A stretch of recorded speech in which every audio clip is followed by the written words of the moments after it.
I forgot all about it. Man, I was working on it. I was working on the show all the way up until now. Damn it.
Sierra Club, the California Community Foundation, the California Endowment, AQMD, MWD, and more. You'll also be hearing more about a couple of national town halls broadcasting live from Los Angeles, to which you will be invited. And we'll be rolling out a robust social media campaign on all our platforms, as well as an outdoor media campaign, all designed to educate, enlighten, and empower you in our fight for climate justice. We want cleaner air. Caring about the community means caring about the climate. At KBLA Talk 1580, we believe that we really can change the world if we care enough. Care enough. Care enough. Care enough. Care enough. Care enough.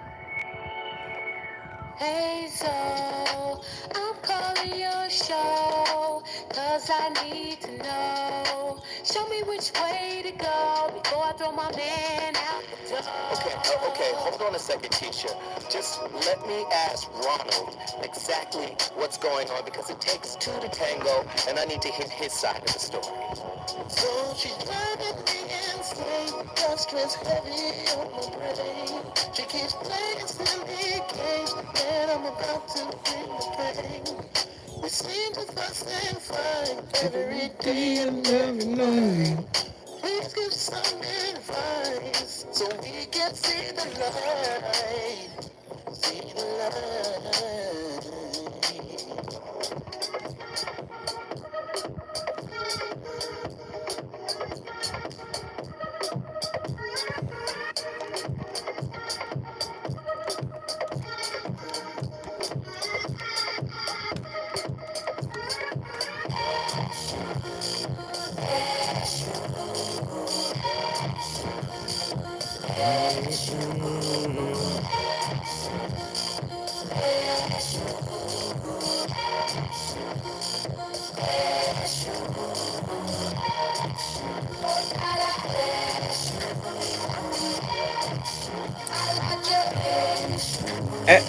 Andy, bottle of water.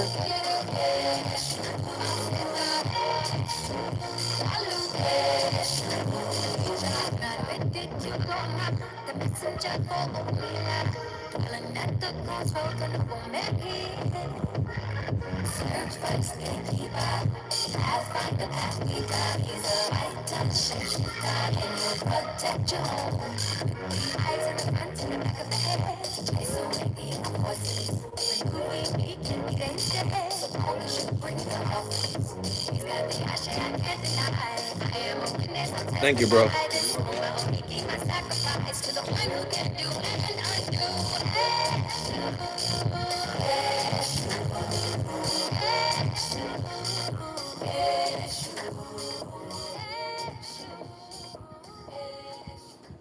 That leaves us with fearful, avoidant, attachment style. What is this? Okay, so this is actually the rarest of the four types, and this is a individual who, in the Mary Ainsworth study, was sort of kind of displaying a kind of disorganized way of coping when their parents were in the room versus not. So some of these children would actually react very harshly to their parent when they come back, and they may actually even be dismissive towards the parent or seemingly angry.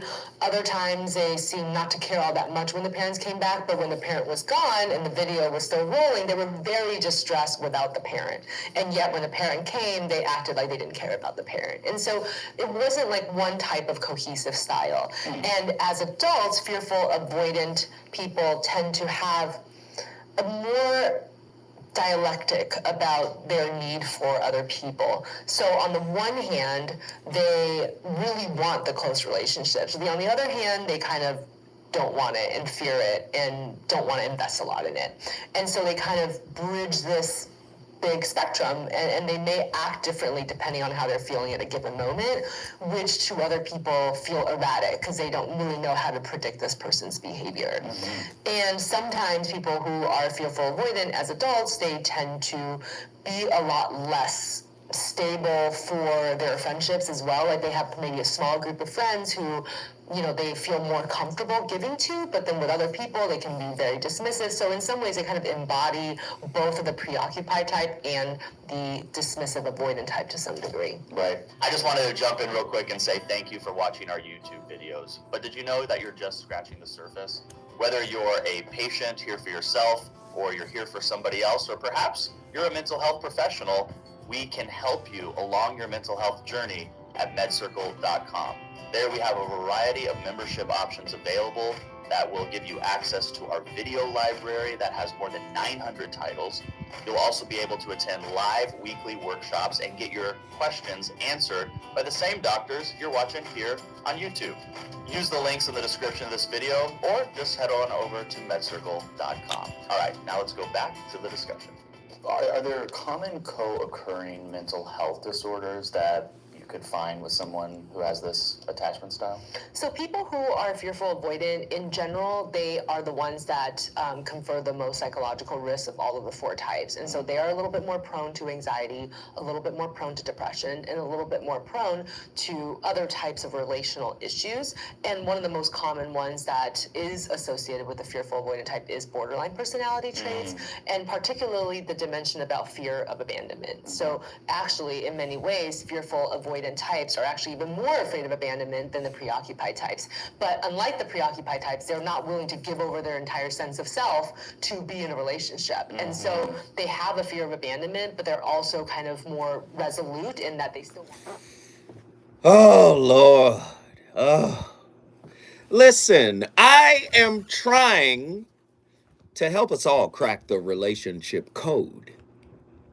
For many, many years, what did we do to ascertain the quality of a potential mate? For many years, we looked at their family. That's not a bad place to look. We looked at their education. And when we looked at their family, we really looked at, status and if the family were good people and, we looked at their education. We looked at their employment, right? And I always said relationships are more spiritual than they are social. And you've seen people get clowned because of their social standing. Oh, that girl's too good for you. Boy, that girl, she ain't gonna mess with somebody like you. And they weren't even talking about the brother's character. They weren't talking about his wound. They weren't talking about inner wounds or psychological. They're talking about his social standing. Come on. Not our kind of people. His people aren't our kind of people. And I said, humans are humans. It doesn't matter if you have all the money in the world, all the resources in the world, all the status in the world, all the power in the world. Doesn't make you a great person. You can still be a crappy person, right? I said, what if relationships, right, used the classism metric in order to evaluate the quality of a person. I don't care how good you look. I don't care about your aesthetic. If you come from broken people, you're broken. What if we put the discriminatory, right, angle of classism on the spirit side? Huh? Are you a spiritual aristocrat? Do you have a dusty attachment style? Listen, I believe most people got a dusty attachment style. I don't believe anybody comes out of a situation unscathed. But what if we added classism? Right? Because you do know classism is, by definition, discrimination. Right? What if we got spiritually snobbish about it? Oh, what? You're dismissive avoidant? Oh, you gotta go. Your spirit is broken. You're damn near narcissistic. Oh, you're fearful avoidant. Oh, Jesus. You're chaos. I don't need chaos in my life. Right? Oh, you're anxious attached. Oh, you're such a you're clingy. Oof. I don't know if I can deal with all of that. I'm gonna need space. What if we condescended in the way classists condescend when you're at a certain geoeconomic level, in order to ascertain, right, the quality of a relationship partner? Tonight's topic, the spiritual pauper, attachment style classism. A deeper look at attachment styles through the lens of classism. True or false, regardless of the social class, if you're not trying to heal your internal/childhood wounds and maladaptive attachment styles, you have no class. How would that feel? What if the Buddhist monk who's been meditating for 40 years and learned how to levitate looked at you like, oh, what a spiritual primate. What if he looked at you as a spiritual primate? Oh, you don't even know how to relate. Look at you. I see it all over you. Your aura is filled with your baggage from the past. What if that happened? Because isn't this how we treat each other in our daily lives? This person isn't good enough for me. I deserve better. Haven't healed a single wound, but feel like you're deserving of all the splendor of the world. Is secure attachment style the 1%er of attachment styles? And where does your attachment style land you? You definitely ain't a 1%er. Huh? I want to know. I'm interested to know which attachment styles should be considered spiritually impoverished. Which attachment style which attachment style have you been the most egregiously offended by, and why? Should securely attached people avoid dating any and all insecurely attached people? Why or why not? We don't even ask the question, what's your attachment style? We don't ask. Am I lying? When's the last time somebody at a date asked you, what's your attachment style? Do you know? Should securely attached folk avoid insecurely attached folk at all costs? Especially when you do the research into John Bowlby and Mary Ainsworth's attachment, right, theory. What you find is a dismissive avoidant and a fearful avoidant can influence a secure attached person. A securely attached person can influence them and pull them into anxiousness.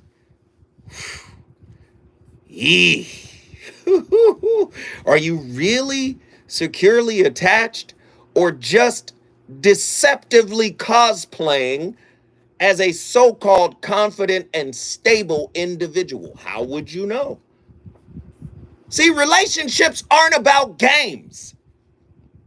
They're really about what you modeled, right? And it doesn't matter how good it is now. It doesn't matter how good it started. It doesn't matter if you took your time. It doesn't matter about any of that, because guess what? Once you enroll into class and you've been there a while, the curriculum will start coming to the surface. And I'm just going to say it outright. No one is perfect. Remember, we're whips, right? So no one should be acting like they're more deserving than somebody else. You got the nerve to put somebody in a one-way relationship, and you as broken as all get out, right? Come on, 1-800-920-1580. This is going to be one of those ones y'all got to call in, the spiritual popper. Attachment styles through the lens of classism. Going to be very heavy. The number to dial, 1-800-920-1580. Remember, non-judgmental space. Call in, share. What's your attachment style? Which attachment style do you feel that you're the most attracted to? Which attachment style has brought you the most discomfort? Call me, 1-800-920-1580.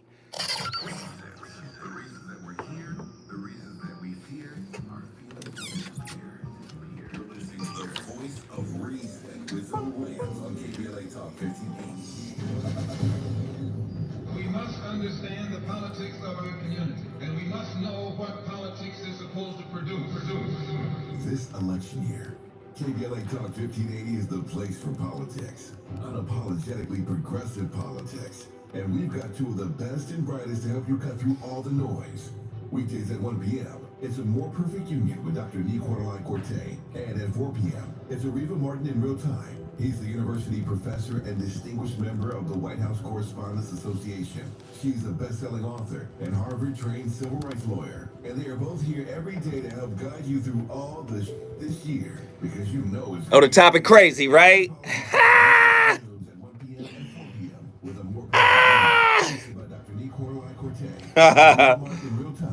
Leave Zoe.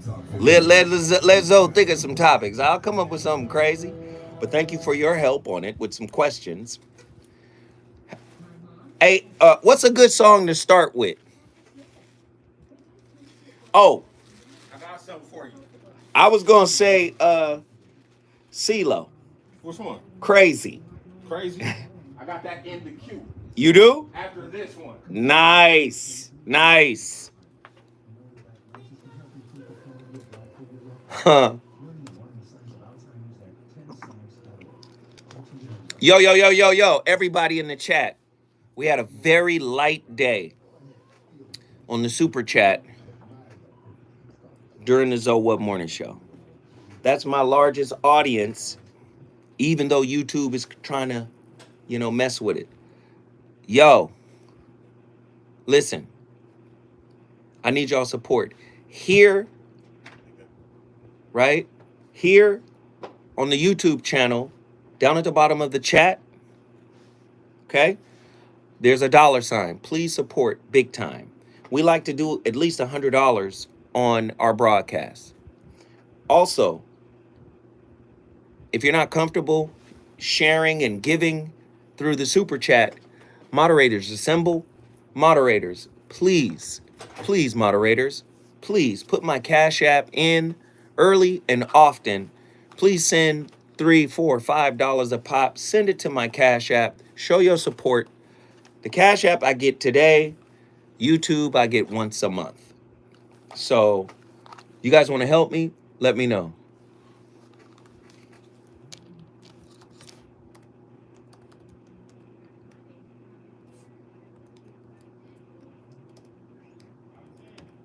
Live in 10.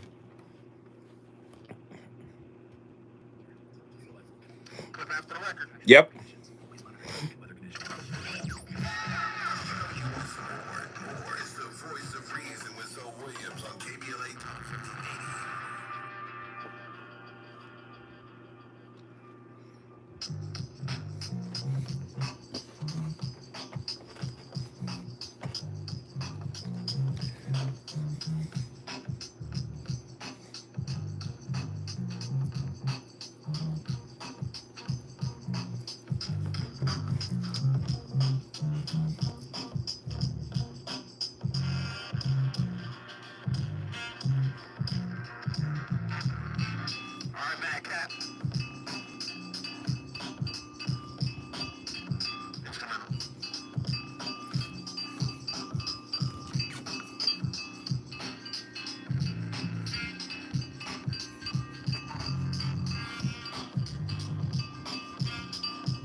Dr. Judy, what is a dismissive avoidant attachment style? So the dismissive avoidant attachment style in the Mary Ainsworth study, they showed very little distress when their primary caregiver left, kind of just kept playing by themselves. And then when the primary caregiver returned, they kind of acknowledged them, but they kind of also didn't run to them really. They just sort of kept doing their own thing. And oftentimes they might even be sort of indiscriminate in terms of their affection towards their primary caregiver versus maybe the stranger that was in the room during this experiment. And as adults, dismissive avoidant types tend to be highly independent. They're highly industrial, meaning that sometimes they're workaholics. And they don't love intense emotion. When somebody shows a lot of intense emotion, whether it's a partner or a friend, they tend to kind of go away from that a little bit. They kind of make an excuse to not get too involved. And generally, they are really comfortable being by themselves, and they tend to invest less in their emotional life and also in deeper attachment to people than the average person. You just explained me. that was a biography of myself. You're like, and that's Kyle. So does that mean my parents likely had this same attachment? Well, it's interesting because as the parents, what they communicate oftentimes when they raise a more dismissive avoidant child is that you probably shouldn't express your negative emotions. That maybe that's a sign of weakness in some way, that you really shouldn't do it because people might take advantage of you if you express too many of your negative emotions. So they weren't rewarding their children for expressing emotions, especially negative ones. That could be a possibility. When a parent is more authoritarian with more boundaries in between the parent versus a child, especially in terms of their emotional communication, that could lead to a more dismissive avoidant attachment. Or parents who are highly industrial themselves, parents who are workaholics, they instilled that type of a value in their child. So their child also then prioritizes things like work and productivity over relationships. So it's not all bad. Yes. Yeah. I just wanted to jump in real quick and say, Ladies and gentlemen, are you a dismissive avoidant? Is that a dusty attachment style? What if we condescended, right, towards people's attachment styles? If it's maladaptive, it can't be good for anyone, right? Why do we put money over spiritual development? Because many of these attachment styles, the maladaptive ones, are attracted to each other for the purpose of reconciliation. What are we reconciling? We're reconciling what that dismissive parent did, right? Where the parent prevented the dismissive avoidant. They didn't even know they were creating a dismissive avoidant child. But when that parent said, you can't feel negative thoughts, or you shouldn't express your negative thoughts in such a way. And for all intents and purposes, shutting down a portion, right, of that child's emotional expression. Do you know, if you do not speak a single word before you're 5, you cannot develop language, right? The area that is responsible for language in the brain will shut down. It'll just shut down. It'll close up shop. Now, the way the brain is integrated, right, different areas of the brain will try to compensate. So you might get some mumbles, right? You might get some broken words, but you will not effectively be able to talk if you don't talk by 5 years old. Do you see how the brain is integrated? Well, your spirits are integrated as well. You're in a household with an ambitious, driven, emotionless provider. Everything's provided for. You got cable. You got a sidekick. You got backpacks. You got juice boxes, but you don't have emotional content from them. And the emotional content that you're trying to express, right, especially when their negative feelings get shut down, that creates a dismissive avoidant. I don't need intimacy. I don't need close feelings. I don't need that.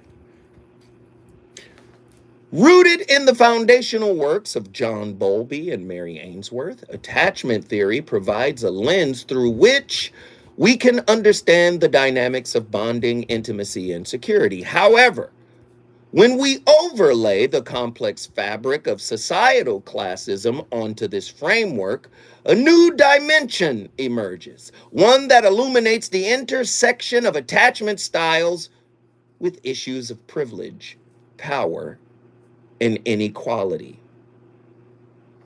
Should the securely attached folk be seen as relationship gold, relationship aristocracy, royalty for Christ's sake, and everybody else with a maladaptive attachment styles, you guys belong in the relationship slums to work it out? Especially if your toxicity can change listen to me now, can change securely attached people into what you are. It's somewhat like psychological vampires. Yee.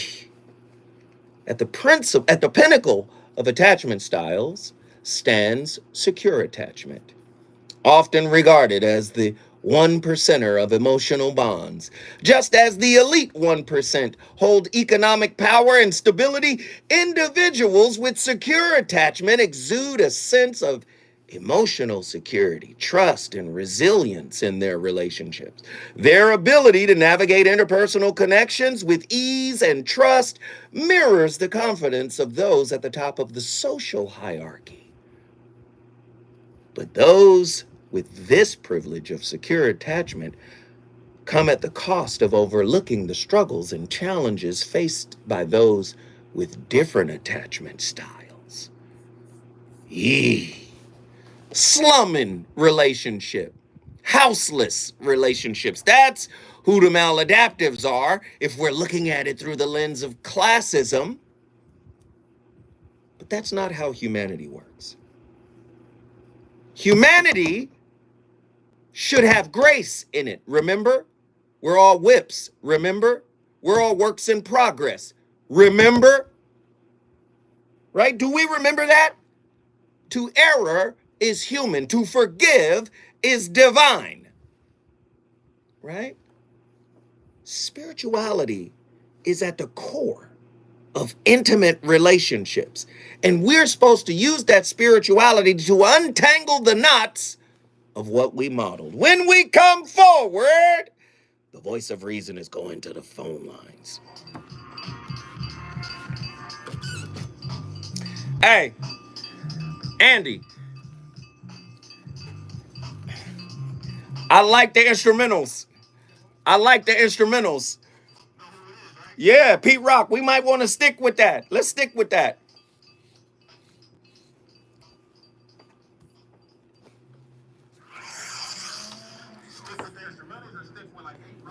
Stick with them instrumentals. Anyone that slapped like that, right? Cartoons, all of it. You like the juxtaposition of classism versus attachment styles? Because we'll say something wrong with somebody in a heartbeat, right? We'll say something is wrong with somebody in a heartbeat. He ain't got his shit together. What if he got his shit together? What if he got his shit together, but his spiritual shit ain't together? Is that a good mate? Is that a good choice? We quick to say somebody ain't got their ish together, right? Ain't they looking for Puffy right now? Puffy got his financial ish together, right?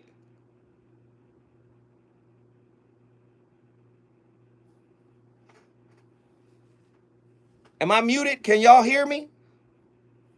Testing 1 2 1 2. Can you guys hear me? Can you guys hear me? Let me see.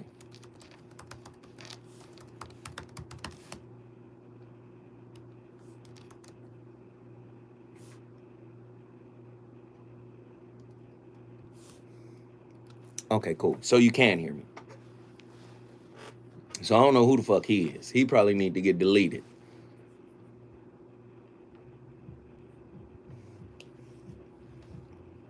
Hey, this right here is a classic episode already. This kind of shit I like. Come on, y'all. We got a couple of people who sent cash apps. Please, please, please, don't hold back. All right? Please, please, please, do not hold back. Please support your brother Zoe Williams, okay? Please, moderators, put my cash app in. If everybody could send a 5 spot with 60 people in here, we would be doing something extraordinary. Please support your brother Zoe Williams. Support my endeavor. Support the channel. You know, I know that we're at the end of the month and it does get a little tight, and I am cognizant of that. I am cognizant of that. Okay?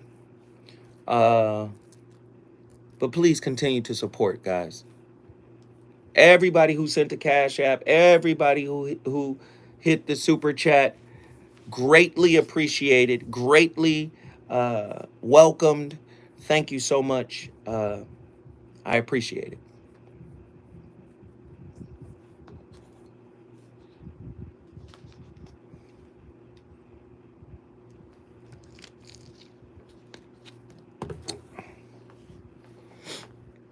And like I said, I'm gonna shout you out during the commercial breaks. If in fact I see, your cash app come through, I will shout you out during the breaks. If I see it, if I remember it, I'm definitely gonna shout you out. That's why it's probably best to cash app during the breaks. We have 3 more minutes on this break. Can I get 5 people in this chat? 5, 1, 2, 3, 4, 5 to send $25 on the cash app. Can you guys do that right now? 5 people. Zoe, what is your definition of having yourself together spiritually? Woo. Listen, don't make me get into the new book. You know, it's such a great thing to be at the lounge, and I'm gonna tell you why. At the cigar lounge, I have let a couple. Hey, Alex Sullivan, you're 1 of 5. Thank you, Alex Sullivan. I have shared with a couple of people at the cigar lounge the name and title of the book, as well as the overview that I got for it last week. And over the weekend, Saturday, I interviewed somebody who had intimate knowledge with who the book is based on. I'm already saying too much. Who was, I don't know, whoa. Intimate knowledge of who the book is based on.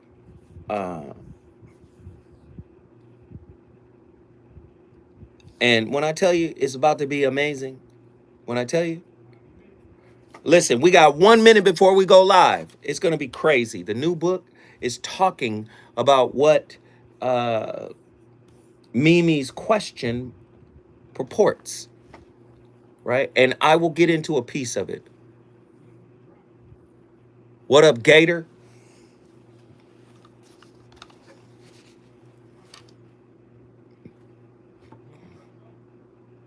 Nope. Right. The new book is going to blow your minds. But I can't say the new book is talking about attachment theory for sure. I can't say that. Oh, I found something I can say. It is talking a little bit about attachment theory.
find somebody who would most likely have been raised with an anxious, preoccupied attachment style?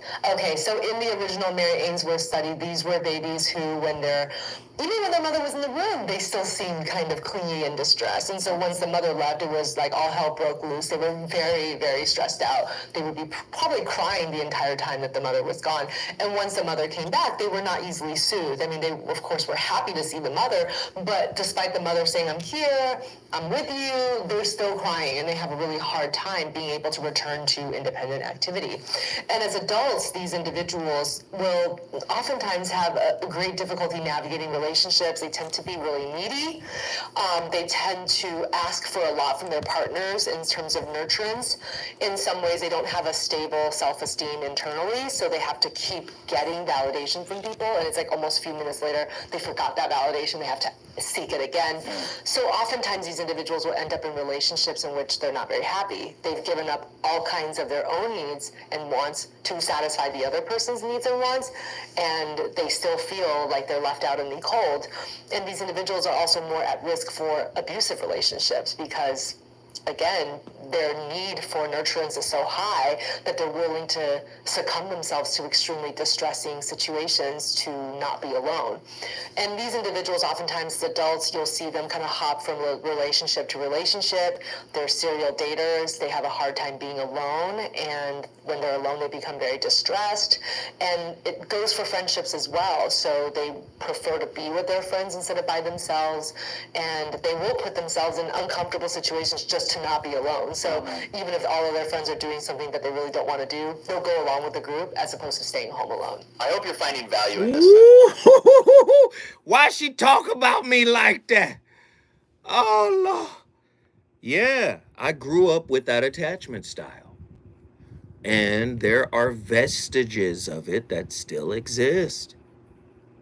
My whole life has been a work in progress trying to beat that attachment style up off me.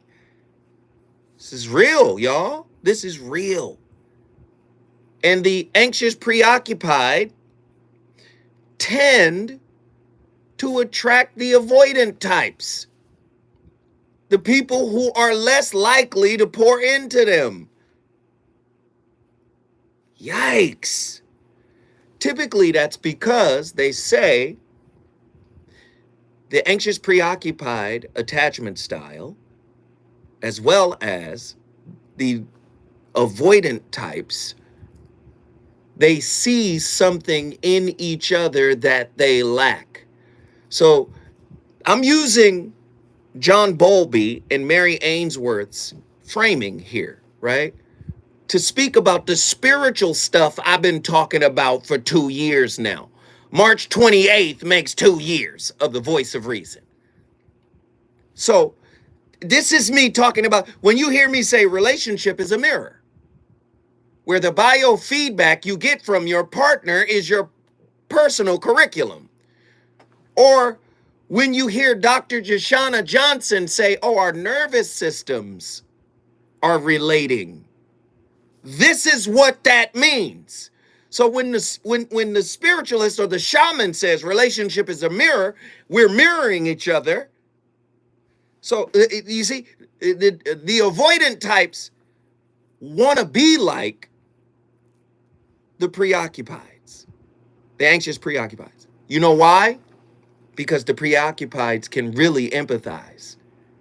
The preoccupieds are accountable. Hey, did I hurt you? My bad. How do I fix it? The anxious preoccupieds lean in because they say, if I lean in, what I'm doing to fix it, what I'm doing to heal it will be acknowledged as a good thing, and then I'll get reciprocity. Well, avoidants want to be able to do something and be loved for it. Like, yes, we love that. But remember, when they were children, they got shut down emotionally. And so they learned to rely on self.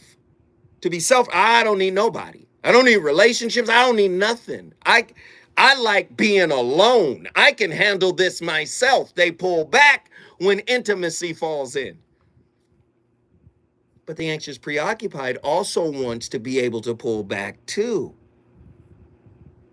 Right? The anxious preoccupied hates it when the hard work of let's roll up our sleeves and do it together gets shut down in much the same way as the avoidant was shut down. Now, when you go to fearful avoidant, the fearful avoidant has both anxious, preoccupied, and avoidant styles. And there is a pendulum that swings back and forth on which one you're going to get based on their anxiety levels.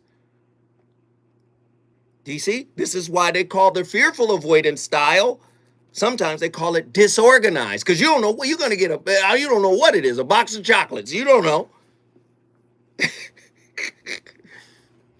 And these maladaptive styles attract each other. That doesn't exclude the secure attachment styles. The secure attachment styles are attracted to fearful avoidance, dismissive avoidance. But if the dismissive avoidant or the fearful avoidant, or the anxious preoccupied gets too anxious, gets too fearful, gets too dismissive, gets too avoidant, that could affect the securely attached person and cause them to become anxious preoccupied. Did you know that? Whew, heavy stuff. We got callers on the line. I want to hear some perspectives. Are you a relationship snob? Are you securely attached? What is your attachment style? The voice of reason is live. Get in here. Sean, Oakland, California. Hey, brother, well, I don't know if I'm a snob or anything, but, I've been known to push back on all kinds of stuff. But my thing is, attachment styles, right? So I'm wrapping my head around it. My thing is, you control the damn attachment style. And yes, it does have to do with the way your primary caregivers or your parents brought you up. There's no doubt about that. But I'm saying, once you've gone through all that, sometimes, kids say, nah, I ain't buying into that. And I'm doing my own thing. I'm going to make it my own thing. And I'm going to roll through this attachment style stuff, even though they're not thinking of it in those terms. And I'm going to make everything good. So my advice is, by the way, when you have someone that you're totally physically attracted to, young age and all that kind of stuff, and, that's great. That's just one thing. You guys make that magic, boom. But when you make that magic in your heads together, that's the real magic. I love it.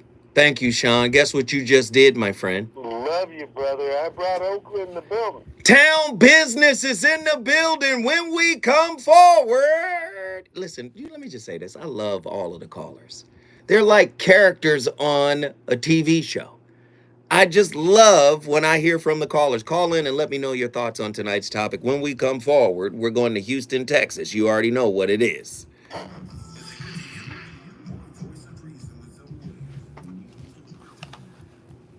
Yo, we only got one caller on the line.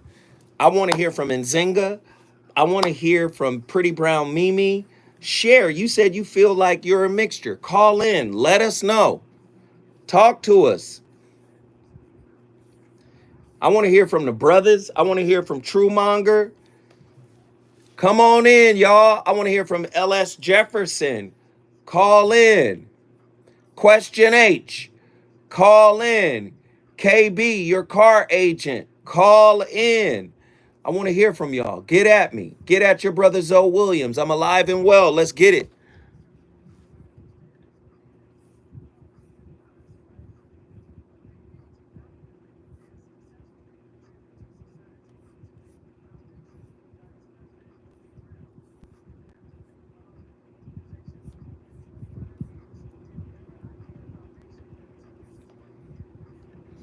Can we get those calls going?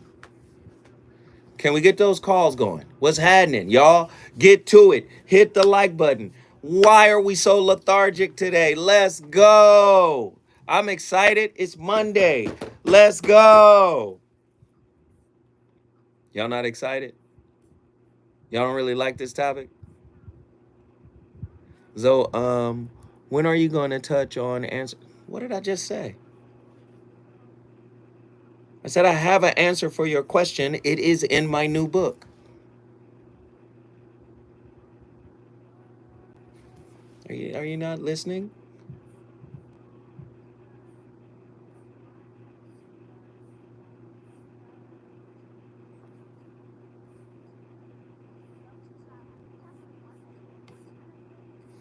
Okay, I tell you what. You call in, I'll answer your question. Call in, ask me your question directly. Call in, ask me your question directly.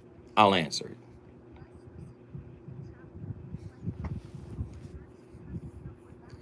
Go to my website, mrzowhat.com, and order the Shrouded Lighthouse.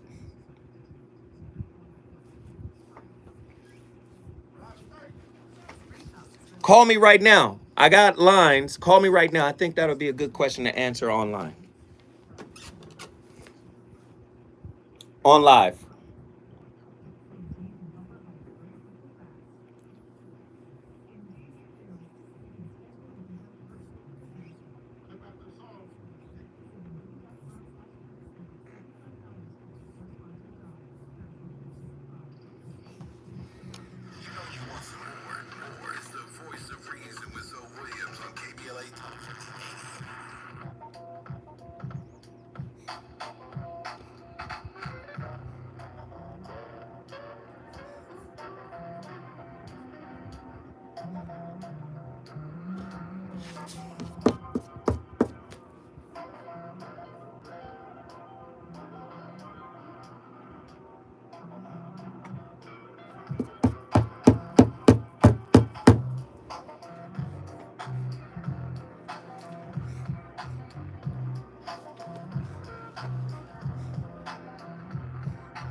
Dr. Judy, let's define secure attachment. Okay, so a securely attached child in the original Mary Ainsworth study is a child who, when they separate from the parent, they do show some distress. They're a little bit stressed out, but they're still able to kind of soothe themselves to some degree.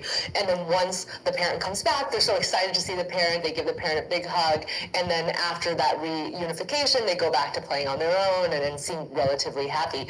And as adults, they tend to be more comfortable in relationships overall. They're able to communicate their needs. They're able to be independent, but at the same time also get close to people without much problems. And just in general, people say that they're probably the best type of person to have any kind of relationship with. When the child is having their mother leave and reuniting, what age range is that? In the Mary Ainsworth study, it was usually between 7 to 8 months to about 2 years. And that's because in attachment theory, we believe that at about 7 months, the infant starts to become very discriminately attached to one or two primary caregivers in their life. And so they were really testing the strength of that specific bond, as opposed to when a baby is younger than that, it's a little bit more indiscriminate, meaning you might see a lot of people and, you know, you kind of hang out with everybody. It's not a big deal. You don't have as much of that close-knit bond with a couple of people in your life until a little later. I just wanted to jump in real quick. They breaking it down. We all have an attachment style. All of us. But what kind? Is it of the secure variety or the insecure variety? And how does insecure attachment of the various styles, how does it affect our intimate relationships?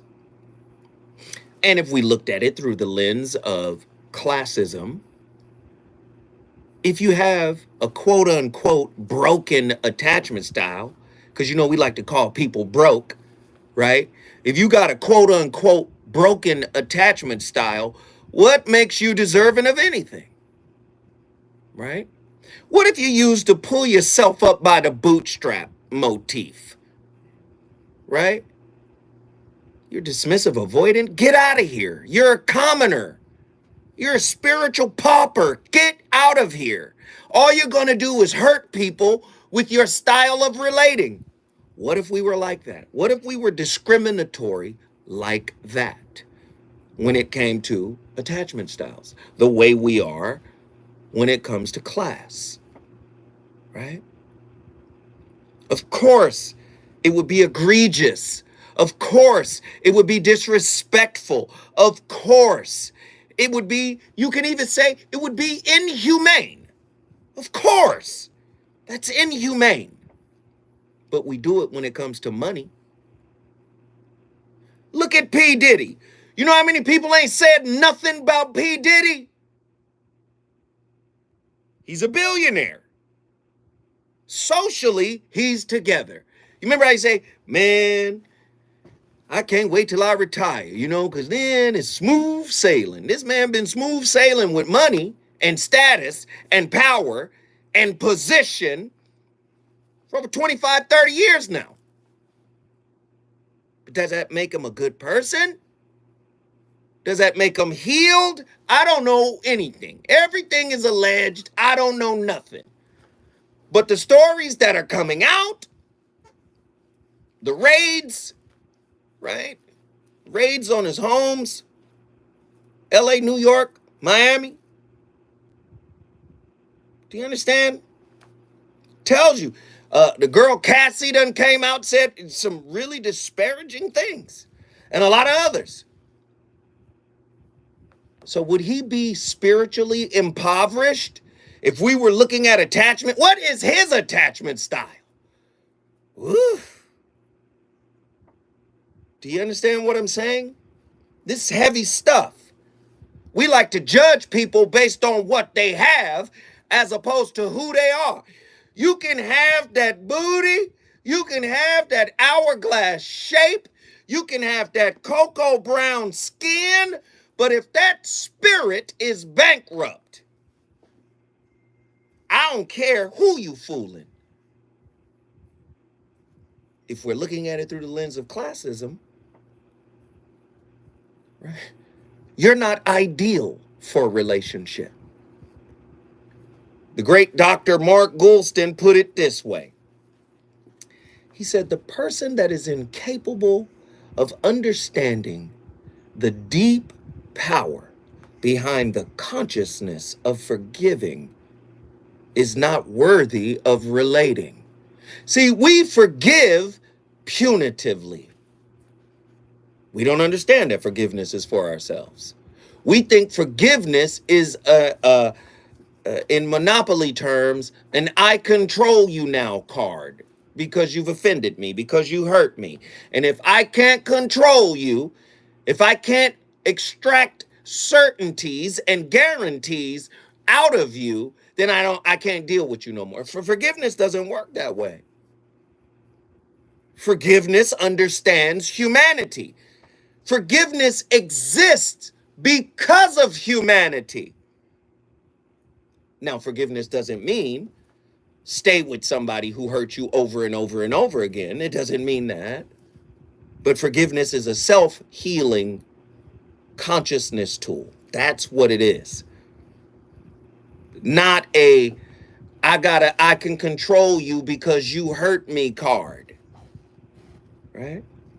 And even change behavior. Your people say forgiveness without change behavior is not forgiveness. That's a subtle way of saying you need to change in order for me to interact with you. People change at their own rate.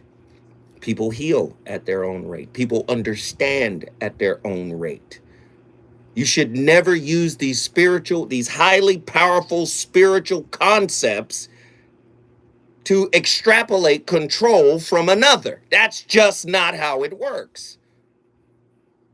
Yeesh. All you got to do is look at, that's why I always ask people early on, what are your top 3 relationship killers? What are your top 3 character flaws? I'm asking questions like this. You know why? Because that's letting me know This is what you're coming with. What's your attachment style? Who raised you? Was your mama a narcissist or was she an SLDD? Was she self-love deficient? Was she codependent? Was it vice versa? Did you have both parents? Was one, you ask these questions. We got people so scared of losing a relationship, they don't know how to be transparent when they're learning it, when they're forming the relationship. I don't care how pretty you are, how handsome you are. I don't care. If you're not doing self-work, if you're not trying to heal, oh, let me go even deeper. You know, people with maladaptive styles, do you know how they heal their adaptive style, their maladaptive styles? Do you know? They healed them in relationships. Do you know how many people use the opposite modality? Man, I'm done with relationships. After this didn't work, I ain't gonna never do it again. How are you supposed to see yourself in relationship? How are you supposed to heal while in relationships? The fearful avoidant can only change their style. The anxious preoccupied can only change their style. The dismissive avoidant can only change their style in relationships. But relationships are a source of consternation. It's a struggle. I don't want to be in a relationship. You know what? I can do bad all by my damn self. I'm trying to live a soft life. Wait a minute. Hold tight. If you ain't bringing me peace, you see how many spiritual children, spiritual paupers are out here? Relationships are designed to strip your tail naked. You don't want to be butt naked, but that's what it's designed to do. That's how you heal. That's how you see. When we come forward, I promise, back to the phone lines.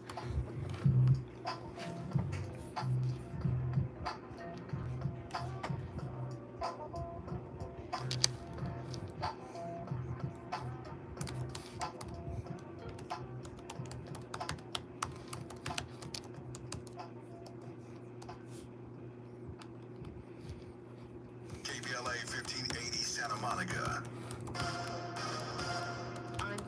Here's the latest on the Black Information Network. A judge is ruling there will be no delay in former President Trump's hush money criminal case. The case is related to alleged hush money payments to adult film star Stormy Daniels. The judge rejected Trump's request for an additional delay and said jury selection will start on April 15th. Trump's lawyers argued that Manhattan DA Alvin Bragg was late in turning over documents related to key witnesses and he needed more time, but the judge said Bragg, who was black, was not at fault. Trump pleaded not guilty last year for allegedly covering up $130,000 in hush money payments.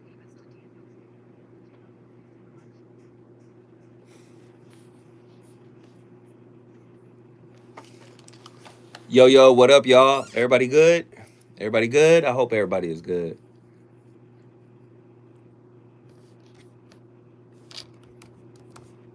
I hope everybody is good. Dead ass. I hope everybody is doing well.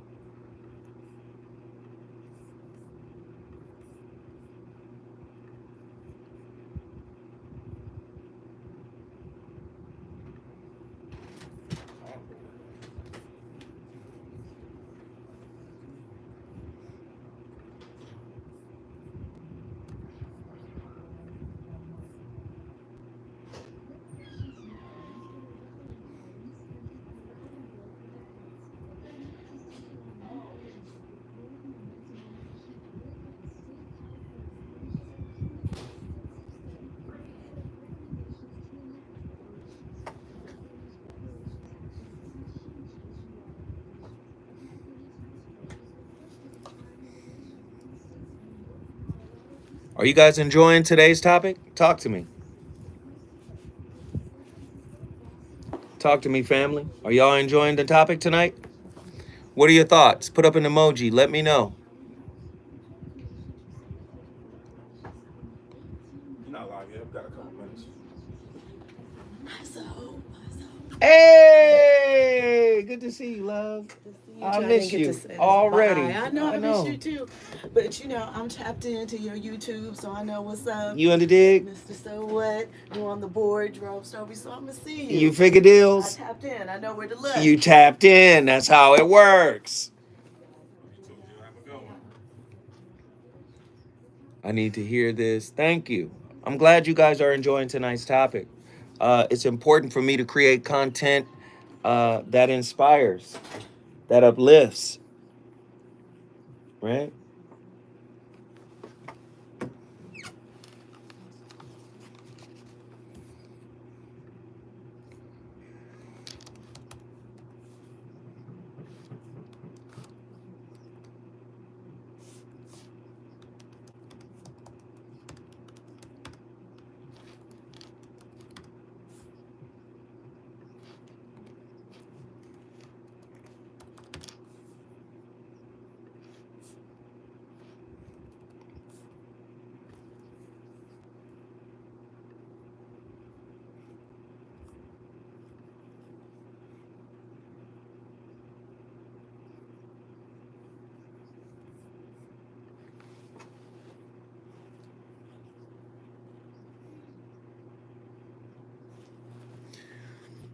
I love y'all, man. I'm glad everybody is in here. Can we get everybody to hit the like button?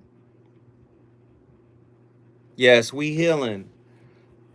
Oh, I see you up in there. April. Ari Love. Ari Love. I see you.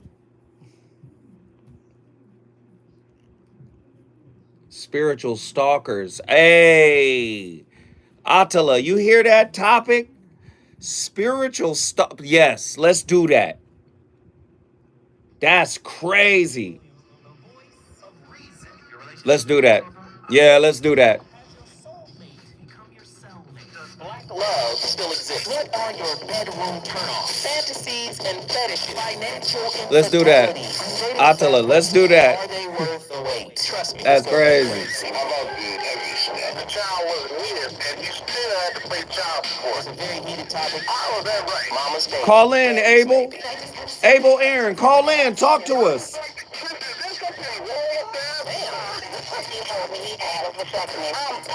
Trail has been committed to with a bad touch routine. How does he maintain his composite? Y'all give Abel Aaron, give him the number. Yeah, I'm gonna get through the callers. So Williams. And accountability. The voice of reason. I think it does us a great disservice to see videos or watch videos or listen to podcasts or read books that try to sell us this idea that we too can go from this attachment style to secure forever and always.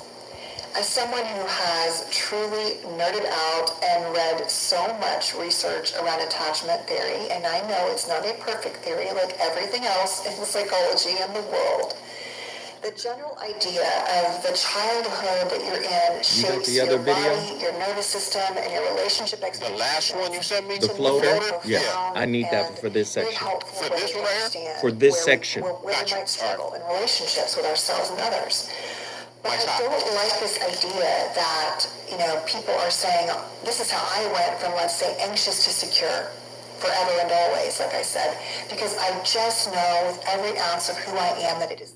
See, listen, Western science has a Western thought process. The Western thought process is based on empirical study, empirical data, right?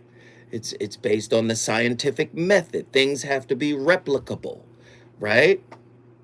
And what's interesting about what the young lady is saying, it puts you in the mindset of, again, the great Krishnamurti. You thought you were going to get a show without him? Wrong. Huh? What did Krishnamurti say?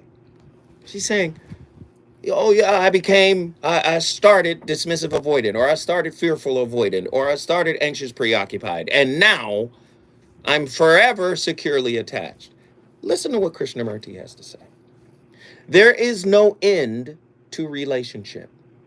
There may be the end of a particular relationship, but relationship can never end. Listen, to be is to be related. Now, I want y'all to go deeper here. Krishnamurti. See, even the securely attached are still born into the toxic society in which he talked about. It is no measure of health to be fully integrated, to be fully acclimated into a toxic or into a sick society, right? Well, if you're modeling your home, you're also modeling the society. So you may come up in a home that's pretty much secure and then be made anxious when you get out into the world. This is the part of Bowlby and Ainsworth's work that has not been proven as falsifiable yet. But on a spiritual level, you're starting to see a toxic world produces toxic people. Our conflict is in relationship at all levels of our existence. And the understanding of this relationship completely and extensively is the only real problem that each one of us has. That's Krishnamurti on relationships. Please understand, relationship is your classroom. And guess what? You're the subject. You are the curriculum. No one can live without relationship. You may withdraw into the mountains, become a monk, a sensei, wander off into the desert by yourself, but you are related. You cannot escape from that absolute fact. No one, or you cannot exist in isolation. We try to isolate ourselves while we're in relationships. We are stratified like our social media platforms. You know how you can't reach all your fans, all the people that follow, all your followers can't reach you. You put a post out, you got 12,000 people, only 60 people respond. That's because Facebook has it stratified. Oh, I got to pay for a certain service that allows my post to reach everybody. You like that in relationships.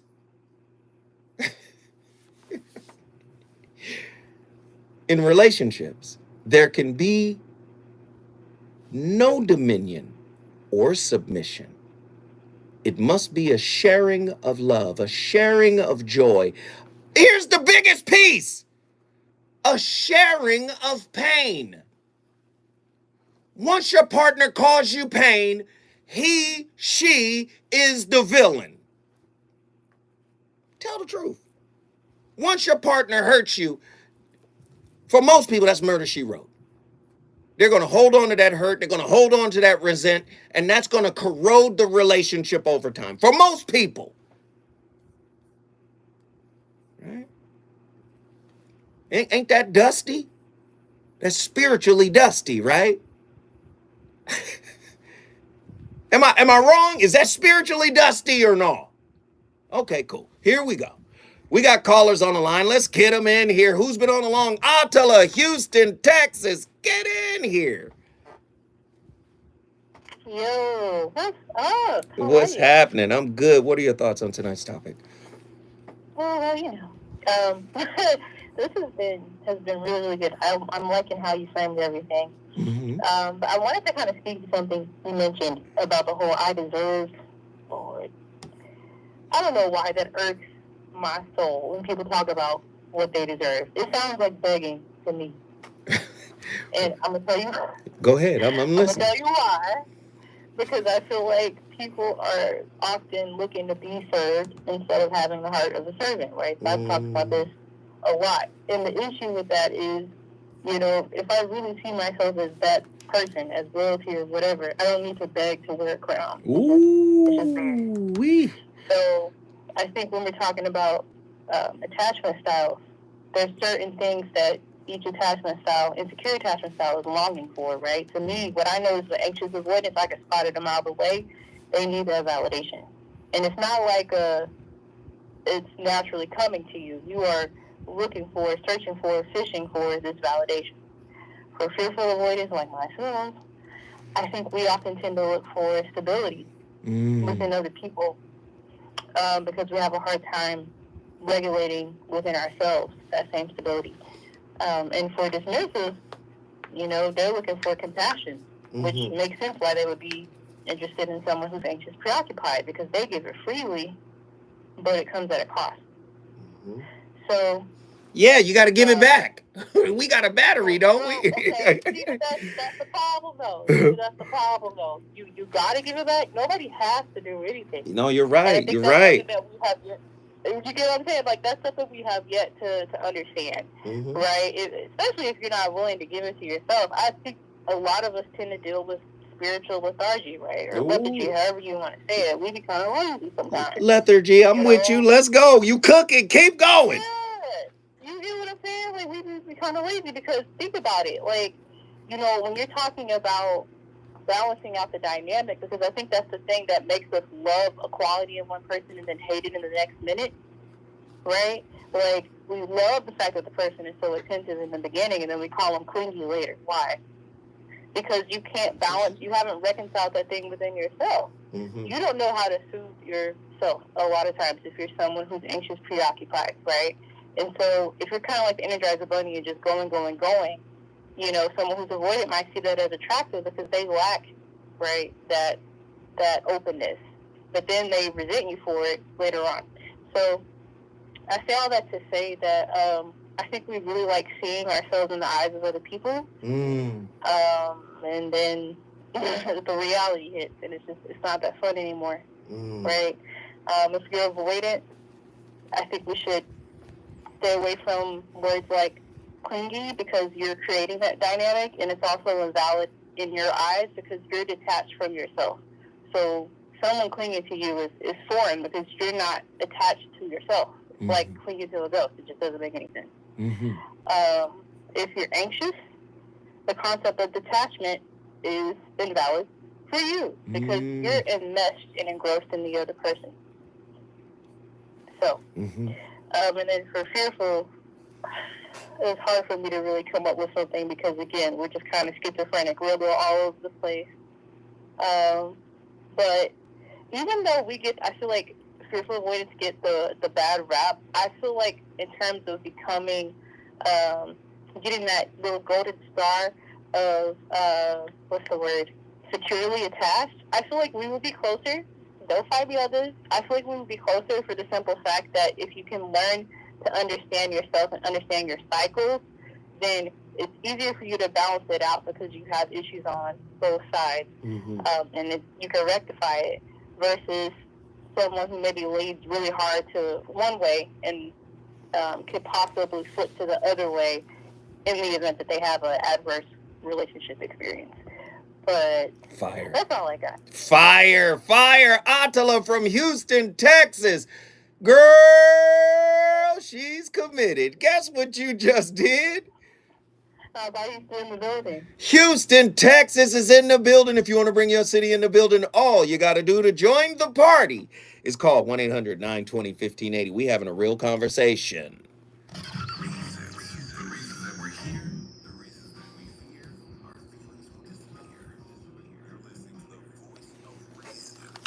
Attila, straight fire. Good stuff. And Hustle, she brought up a great point. I had to give her credit for it. I'm not going to fight her on it. She was right. She was right about the attachment, the anxious, preoccupied. She was right.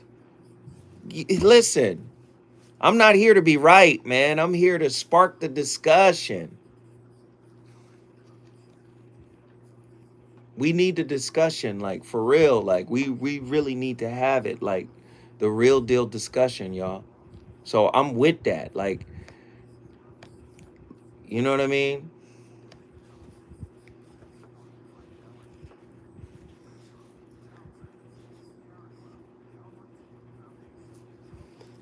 Hey, no, we ain't got no cash apps in the last 5 or 10 minutes. Right? Can we get some cash apps? Can I get, I asked for 5 people. I think we got 3.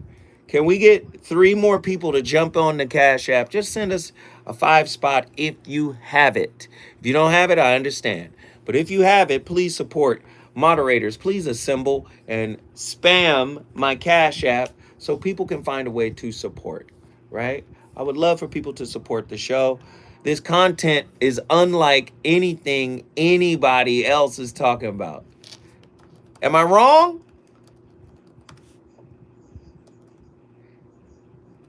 Am I wrong? Is this can you find this content anywhere? Am I wrong? Can you find it everywhere?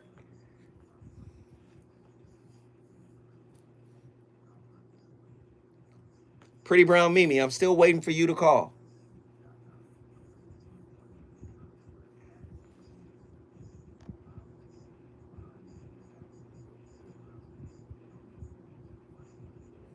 Twan El Sunbay said, nah, bruh.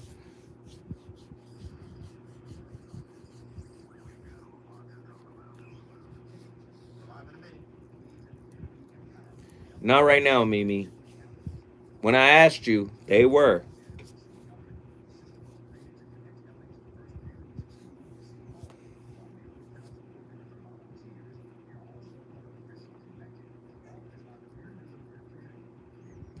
Still catching up on all your old shows from years ago. Yeah, those are good shows, man. Those good shows. We're going to have a Mansions episode air tomorrow at 11 a.m.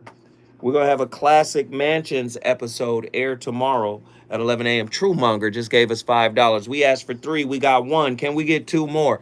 Truemonger just hit the Cash App. I saw it. Can we get 2 more people to hit that Cash App? Moderators have put the Cash App in. Put a little pebble. That's right. We need 2 more people to hit the Cash App. Can y'all do it? Let's go. No.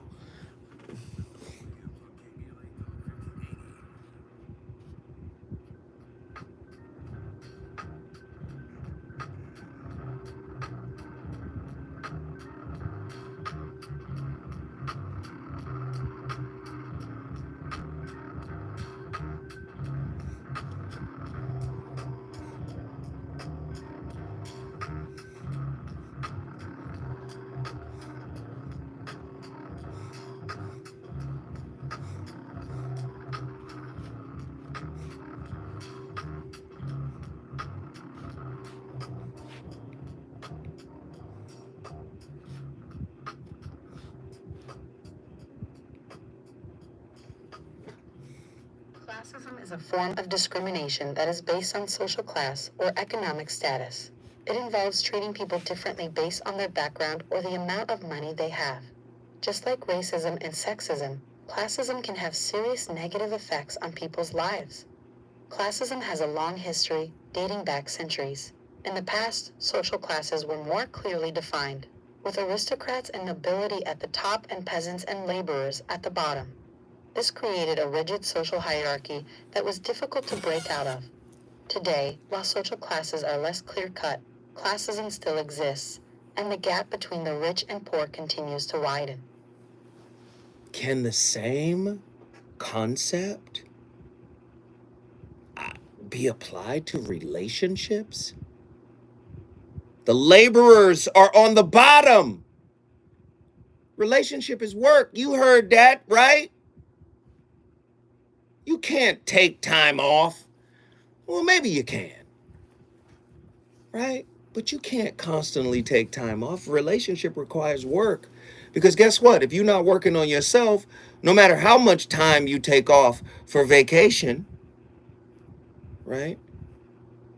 You take your problems with you to the resort. Do you know people with wealth, their marriages last 6 to 9 years, according to Benjamin Carney out of UCLA, relationship scientist. 6 to 9 years before divorce.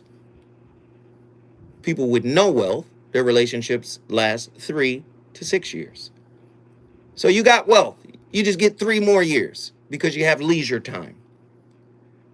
But wherever you go to relax, if you're not doing the inner work, guess what? You're taking those problems with you. Let's get these callers in here. Nzinga, Pensacola, Florida. Talk to me. What are your thoughts? Good evening, Mr. Bill. How you doing? I'm good. What are your thoughts on tonight's topic? Do you like it? Yeah, I do. Just two quick things, because I know you got other people waiting. But when you said that someone can get with someone who has well, first you say that your attachments can change based on how you work on yourself. Your attachments can change. Mm-hmm. So when you said someone with a secure attachment may get with someone, let's say, who is avoidant, Mm-hmm. they can possibly turn them into a preoccupied, because that's the one who's gonna, when the avoidant is pulling away, that's the one that's gonna cling to them and try to find out what's going on and just kind of dig in. Make them anxious. Correct? Yeah, make them anxious. Make them anxious. But that type of thing, like, when you said that, I just heard Jay-Z say, good girl gone bad. And I think that's kind of sometimes, that's kind of glorified a little bit. In our culture, to get a girl who's a good girl and then flip her, and then next thing you know, she's toxic as well. Mm-hmm. And you said something else. You said you said something about the change behavior and how you can't, a person has to want to change. But when you said that, I thought repenting versus repentance. Mm. Because someone will promise change behavior, but they keep, and to me that's like they're repenting, but they're not truly changing to me, which is the repentance, which is the change behavior. Mm-hmm. So I think you say that somebody wants to, but a lot of times I think people make the promise to do it. It's not that the person, the person who's being victimized, and I guess I don't want to call somebody a victim, but the person who's being victimized, the purpose not changing. So when you said, a healing has to occur on their own and people have to want to do it, sometimes people make promises, I think, and they don't stand on them. And that's what reminded me when you said that. Man, I love you, Miss Nzinga. Thank you for calling in. Guess what you just did? I brought Pensacola in the building. Pensacola, Florida is in the building because of our friend Nzinga. If you want to bring your city in the building, all you got to do is call me. 1-800-920-1580. That is the number to participate, to engage. Engage with me tonight. This is a great topic, and a lot of people got a lot of things to say. Let's get Ken from Birmingham, Alabama. Ken, you got to turn your entire living room down. We can hear the feedback. Hey, well, my fault. That's all right. And Ken, no profanity. I got to tell you, man. Yeah. All right, what are your thoughts on tonight's topic? I would appreciate the first call that they made it. Wait, hold on one second, Ken. Off headphone, speaker, all of that. Ken, what are you on? You on the speakerphone? Yeah, headphones? You got to take all of that off, my friend. This is a feedback. Okay, I apologize. No worries, bro. Once you take that off, you just, yeah, there you go. You better now. Let's go. So I appreciate the first lady. She called. She spoke about a lot of people about, like not doing the self work on yourself first, and then going to a relationship where it might be detrimental for them. My thoughts would be, what would you do as a young, not just a young black man, but just a young man in general that's honestly trying to better himself, but he deals with maybe anxiety issues, or, maybe like coming out of bad relationships, stuff like that. Like, what would you recommend a young man like that? So my whole thing with that, and we've been talking about it for a couple of years now, and my thing is this: most of us go into relationships, right? And we're looking for this person to provide to us what we really have never been taught how to provide for ourselves, right? So I'm always encouraging people to observe themselves, right? I learned this through trial and error. When I go into a relationship, Early on, I used to be like, oh man, this is going to be the one that's going to love on me. This is going to be the one that's going to bring me all of the things that, you know, maybe I didn't get when I was a kid. This is the one that's going to nurture and care and do all of this stuff, right? But then I started to see how I show up when I don't get that, or see how I show up in moments of conflict. I always encourage people to do a self-observation journal, because whatever you see that shows up in yourself that needs your attention, that's your work. You hear me when I say relationship is a mirror. You're attracting certain type of people into your life to expose you to you. So if you get somebody you don't like, or you get somebody you think is toxic, or you get somebody you think is problematic, in a lot of ways, it's a mirror image of certain aspects of yourself. They might not be exact aspects, but there are certain aspects. How is it that they're able to trigger me? You have to be able to see, what is this trigger connected to? What behavior from them, and what behavior does their external trigger manifest in me? And once you figure it out and go, oh, okay, this is how I behave. Then you got to say, why do I behave this way?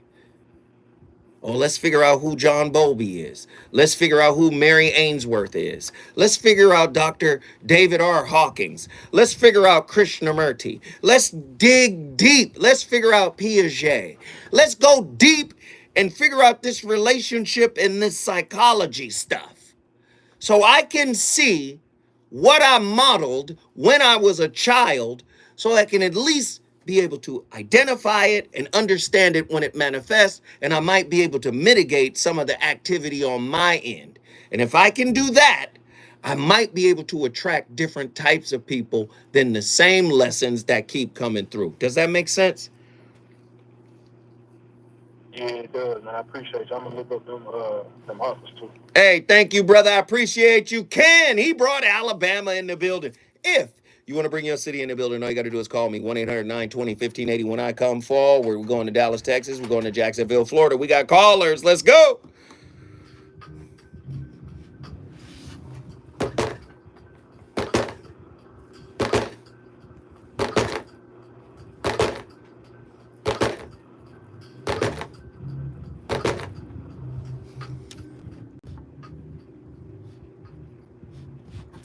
Yo, it's a fire-ass show.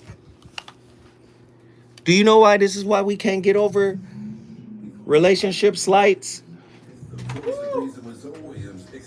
We can't get over relationship slights. Pride, ego, all this bullshit that comes along. How you broken and you arrogant about who you are? When spirituality all over the motherfucking world tell you arrogance, ego, pride goeth before the fall. And that isn't to say you shouldn't have a standard. That isn't to say you shouldn't believe that you deserve a certain thing. What it says is become the thing you want. Become the thing you want, because you have the capacity to do so. Become the thing you want. Be the thing you want. Several other state leaders are included in the council. That's the latest. I'm Amber Payton on your home for 24/7 News, the Black Information Network. Nearly 3,000 teen drivers die in car crashes each year. Iraq Street Survival is designed to save lives. The one-day hands-on driving school gives... Yes, I do, Mimi.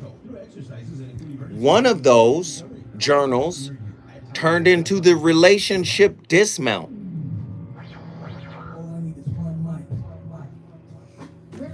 Have you ever read the relationship dismount? Who in here has the relationship dismount? And who in here read that book? Came out in 2015, The Relationship Dismount, How to Stick the Landing When Exiting a Toxic Relationship. Who read that book? California's reparations actions have huge nationwide implications. By a show of hands, who read that book? It's available on Amazon.com right now. Who read it? Dozens of cities from coast to coast, including San Francisco, Boston, Los Angeles, and Detroit, have started their own reparations. Anybody in here have that book? Can y'all show me your hands? Who read it? Attila read it. Okay, Attila. In the beginning of the book, I start with my story, correct? Where I was raised, what happened. I start with that, right? And then as I progress through the book, I talk about failed relationships of mine, correct? Yo, we got folks in here, man, that don't even have the damn books. Took you a year to get through it. Wow. Okay. See, Marshall, you have it. Nice. Nice. Restitution or repair. Thank you, C. Marshall. Thank you. Lawmakers have distanced themselves from the concept of cash payments. While Newsom is right, thank you. Cash alone will not repair our collective harm. The state's goofy legislative package ignoring monetary payments is disingenuous. California lawmakers need to step up. Truemonger, you got it. Nice. On the table. The issue of how it is funded, the timeline, or whether it impacts our current budget challenges can be addressed. Nice. But we must strike while the iron is hot, or the window of opportunity will pass us by. If you agree that it's time for our lawmakers to add a bill enacting cash payments to their lineup, call them at 916-319-3868 and say, if it doesn't include cash, it ain't reparations. That's 916-319-3868. Tell them Callie House sent you. From Bruce's Beach to the California Task Force, the Golden State is a trailblazer when it comes to reparations. The world is watching. We must rise to the historical moment and set a precedent for cash payments along with legislative remedies and every time, good man. I needed it. As a woman navigating life. C. Marshall, thank you. Measures significant enough to help close the racial wealth gap. California must stand for cash, and the time for reparations is now. For KBLA Talk 1580, I'm Dominique DePrimo. We welcome your comments.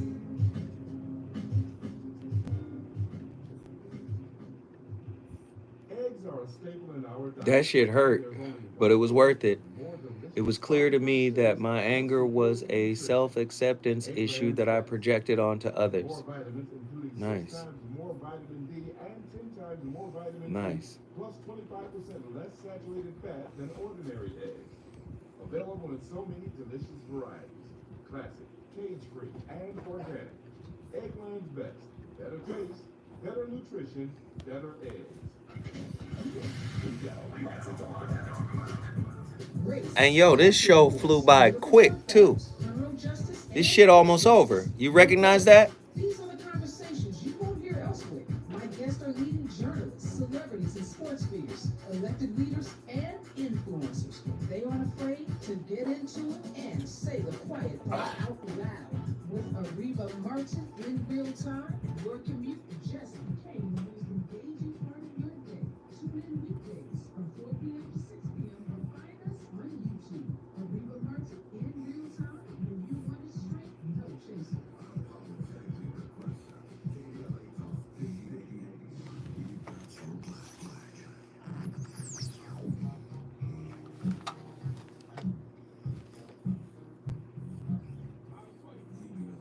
No, the book is crazy, Mimi. It's crazy.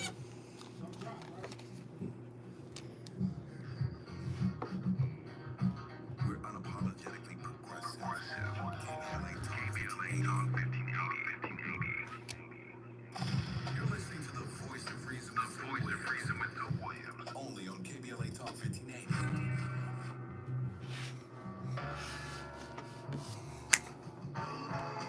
Clip right after.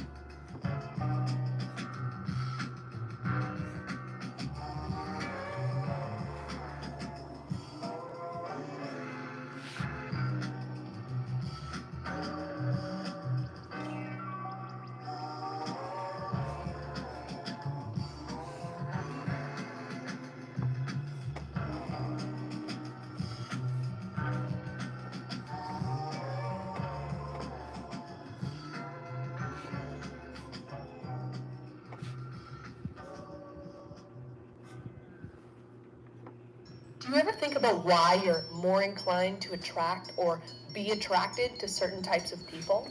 Or why the people you've dated in the past weren't as compatible with you as you thought? Love involves constant choice, commitment, and work, which all demand an intuitive understanding both of your partner and of yourself. One useful piece of information is learning about you and your partner's attachment styles.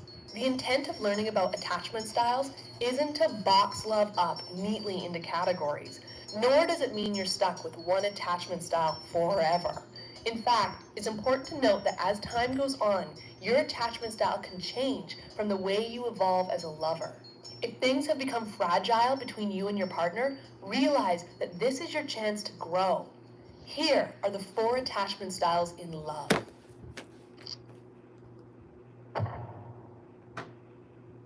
Number 1, secure. When you have a secure attachment style, you have a great advantage in love. You feel comfortable going to your partner when something is off, and in return, you allow your partner absolute freedom. People with a secure attachment style tend to have honest, open, and equal relationships where both partners can thrive and grow together at a healthy pace. They understand how to merge together to form a stable ground they can stand and operate on. This probably sounds too good to be true, but security is not to be confused with perfection. People with a secure attachment style experience conflict and bad days just like any other couple. But what sets them apart is their higher emotional intelligence that helps them communicate their feelings effectively and their ability to problem solve, rather than attacking their partners. Essentially, they're highly resilient individuals who understand how to move past obstacles with great care and self-awareness. Number 2, anxious, preoccupied. People with an anxious, preoccupied attachment style tend to romanticize love because it's easier for them to form a fantasy bond with someone instead of something based off a reality. They are often attracted to partners they can save, or in some cases, those who can save them. People who have an anxious, preoccupied attachment style can be demanding, obsessive, and clingy. They're prone to overanalyzing situations, having mood swings, and often mistake turbulent relationships for passion. They can struggle from insecurities, low self-esteem, and establishing a strong sense of self, because they grew up without healthy boundaries and little to no guidance on nurturing their individuality. Number 3, dismissive, avoidant. People with a dismissive, avoidant attachment style tend to be emotionally distant in relationships. They come across as self-sufficient, independent, and can avoid true intimacy. Although space is essential for two people to breathe and be themselves in any relationship, people with a dismissive, avoidant attachment style can seek it more frequently to push themselves away from being vulnerable with their partner.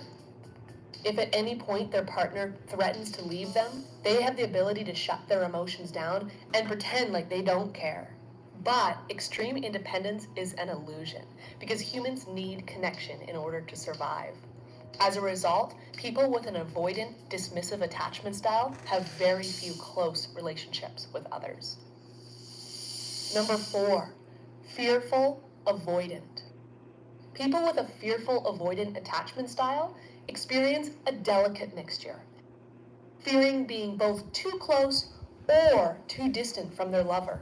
They can be unpredictable and are often overwhelmed by their own emotions. They understand they have to approach others in order to find love, but when people get too close to them, they often hurt them. They fear being abandoned, but struggle with being confident in their partner and relying on them. They face a lot of inner conflict between wanting intimacy and resisting it.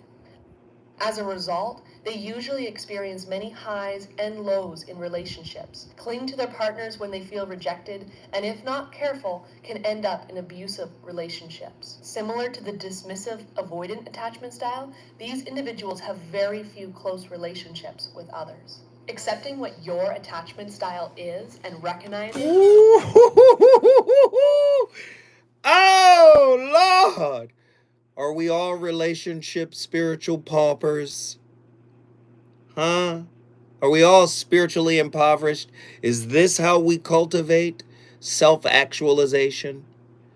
Abraham Maslow talked about self-actualization, right? The pyramid, the hierarchy of needs.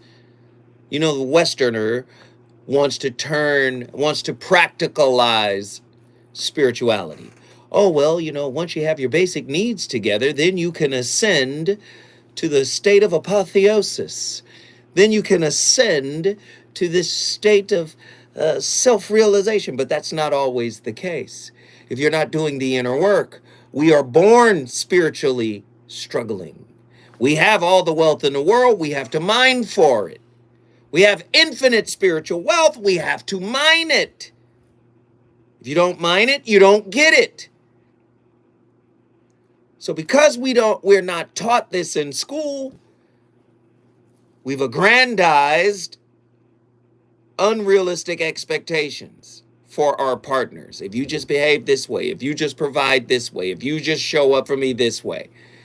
And typically, those expectations are a way to support the unhealed work in your spirit, which is now making decisions for the external relationship.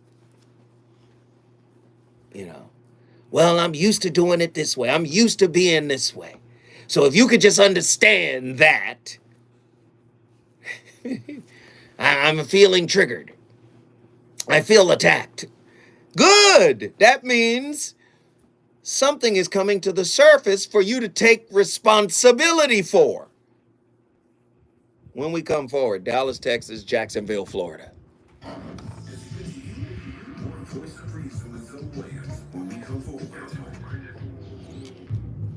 Have you fallen behind on your water and power bill? LADWP has made paying your past due bills even easier. Sign up anytime online for Level Pay to get set monthly bills that include past due amounts. Or check out the special extended payment arrangements of up to 48 months to help pay down your bill. Visit ladwp.com/kids. Can everybody hit the like button? We need 17 more people to hit the like button. Hit the like, hit the like, hit the like. Please, please, please. Hit the like, hit the like, hit the like. Hit the like, hit the like, hit the like. Everybody hit the like, please. Hit the like button, my friends. Can everybody hit the like button, please? Hit the likes. What up, Ghetto Gourmet? What up? Ghetto Gourmet, this was a fire show, man. Damn, I've been verifying my attachment style all day today. Shaking my head. Didn't even know the topic for tonight, frequency. I'm just saying, absolutely, man. It's been a fire topic, bro. It has really been a fire topic. In my opinion, is 2024 so far at this point in the year, is 2024 the hottest year so far to this point? Y'all tell me. Is 2024 the hottest so far? Hey, Ghetto Gourmet, thank you, man.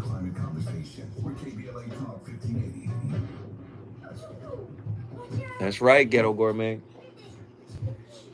Y'all tell me, is 2024 the hottest year so far?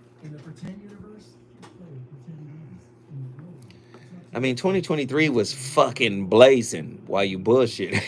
2023 was ignorant as fuck. But 2024 is different. Guess what, Ghetto Gourmet? You're the first person in almost 2 hours to send a super chat.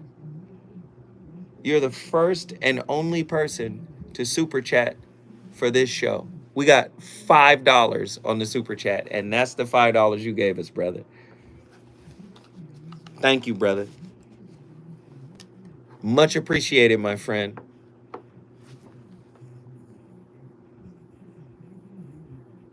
Yeah, it does.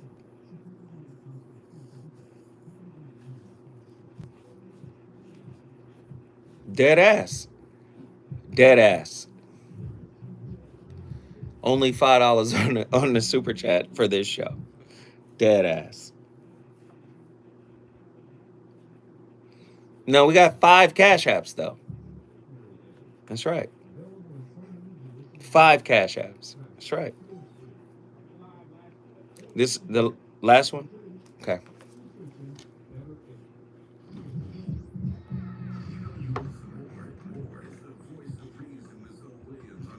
Yeah.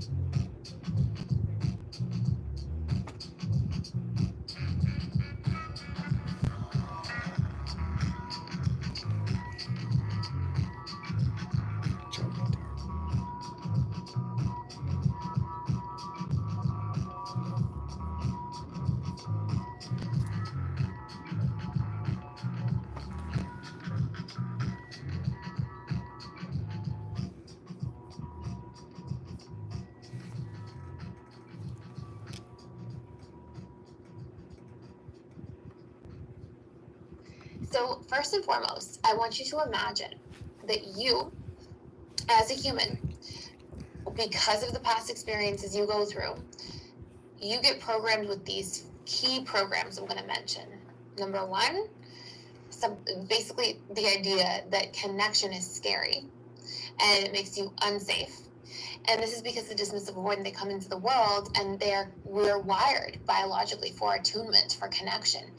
And that really, what that means is presence from our caregivers tending to our feelings and needs, checking in with us when we cry, when we're upset, making space for our emotions to be talked about, to be shared, to not be diminished, repressed, or rejected. And when a child grows up in a home where, because of whatever number of reasons, there's some form of emotional neglect that doesn't allow that, basically this person grows up in their adult lives and all of their subconscious programmed associations are vulnerability is unsafe, I'm just going to be rejected anyways, it doesn't feel good. And then on top of that, because this child basically goes through a dynamic where, since we're wired biologically for connection, for attunement, and then it's basically rejected because the caregivers are emotionally unavailable for whatever number of reasons, a child's prefrontal cortex isn't developed enough to be able to logically, rationally go, oh, my caregivers are emotionally unavailable. So instead a child goes, oh, there must be something wrong with me. I must be defective. And as a byproduct of that, this person develops a huge core belief that they are defective, in who they are. And that often gets patterned in or programmed in at a very young age. And I want you to imagine that you are that child and you grow up and you go into life with this core belief that you are defective, that connection is unsafe, that you'll only be rejected when you're vulnerable anyways, and it feels really bad to be that way. And then on top of that, you believe that people can't meet your emotional needs and only you are capable of doing that, and that we shouldn't be asking for our needs to be met from others because in your childhood and upbringing, you were made to feel that you can't ask for your needs. And so a child suffers through all of this first, believes these things at a subconscious level, because we see our reality through a filter of our past programs.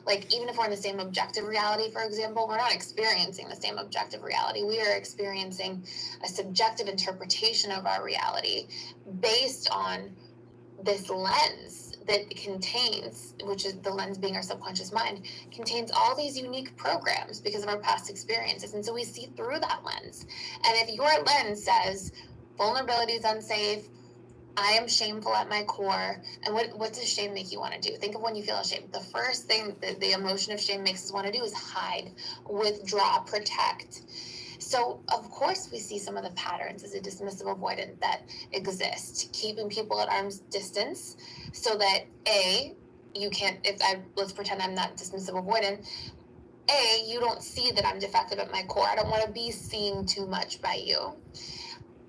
I'm just going to be rejected long term anyway, so I need to keep that distance to avoid rejection. Woo, Lord! That's the real work. Each maladaptive attachment style has work associated with it.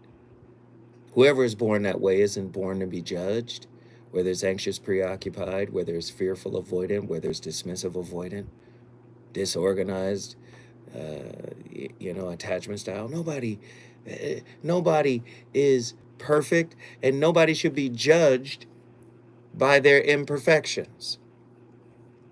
We should all take this time to understand the spiritual purpose of relationship. This is how we cultivate and grow up spiritually. By acknowledging it's not my mom or my father, it's not their fault that I'm attached or I have an attachment style this way. It's just what happened. And with each attachment style, look at it as a curriculum, a self-curriculum. Let me understand who I am, right? Let me understand who I am. And I don't have to be defined by what happened to me. I'm still better than what happened to me. I'm still better and more capable than what I modeled. Do you understand? It's a real situation. It's a real situation. Let's get him in here. True Monger, you already know who it is. Dallas, Texas.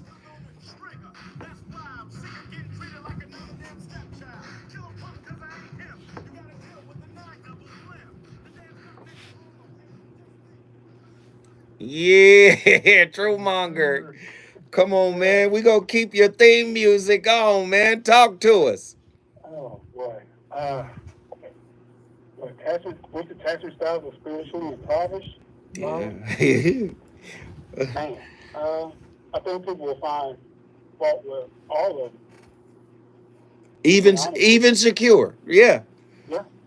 Because some people are intimidated by secure. I've been told that to my face. At first they admired it because I'm self-reliant, I'm more secure in myself, not really dependent on anything or anyone. And they admire it at first, and then they tell me they feel intimidated by it. Later on, I don't get that, but maybe it's not for me to understand. Maybe it's something their inner work that needs to attend to. Maybe they've been avoiding it so long, they just don't want to face it. Not to say that secure people don't have what to do. We always have work to do. We may express ourselves differently.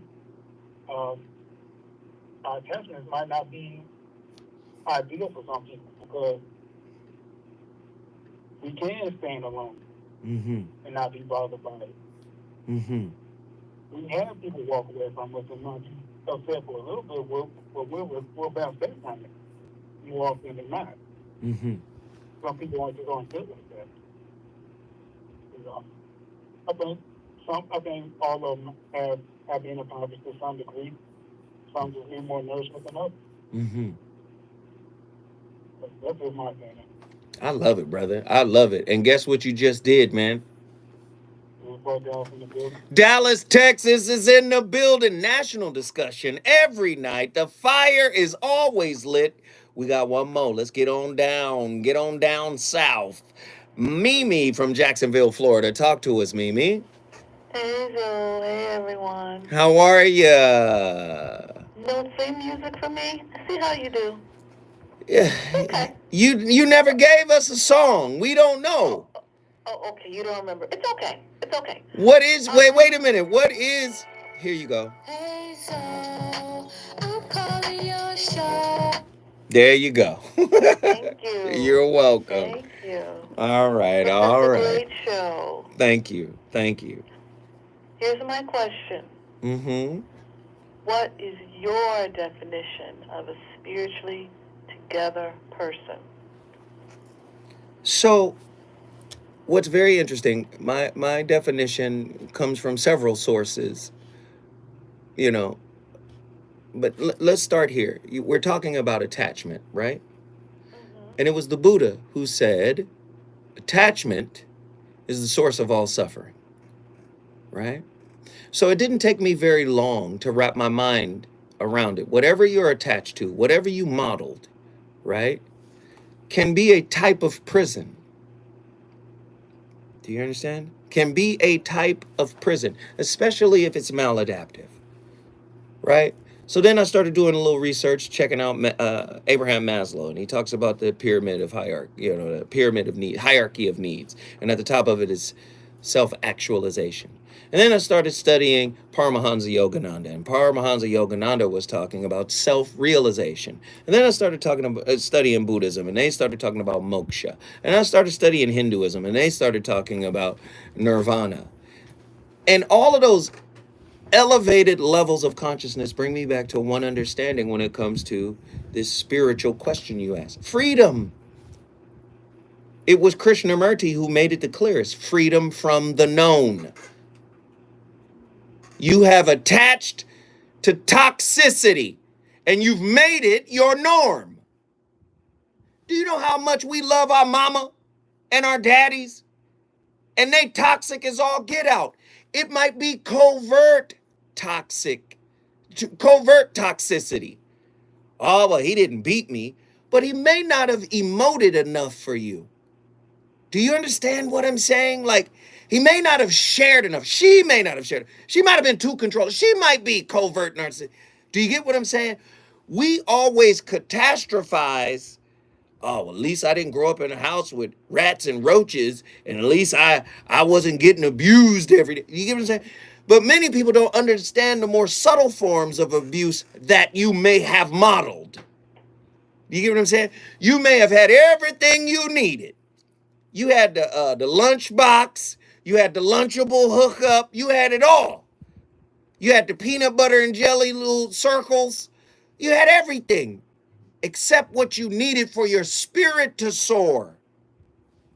That becomes a prison where the only key that is available for you is an intimate relationship. I thank you so much for your call. I appreciate you, Mimi. You brought Jacksonville into Florida. When I come forward, it'll be tomorrow, and I'll have another slapper for you to think about. Think on this. The voice of reason is the coldest in the game.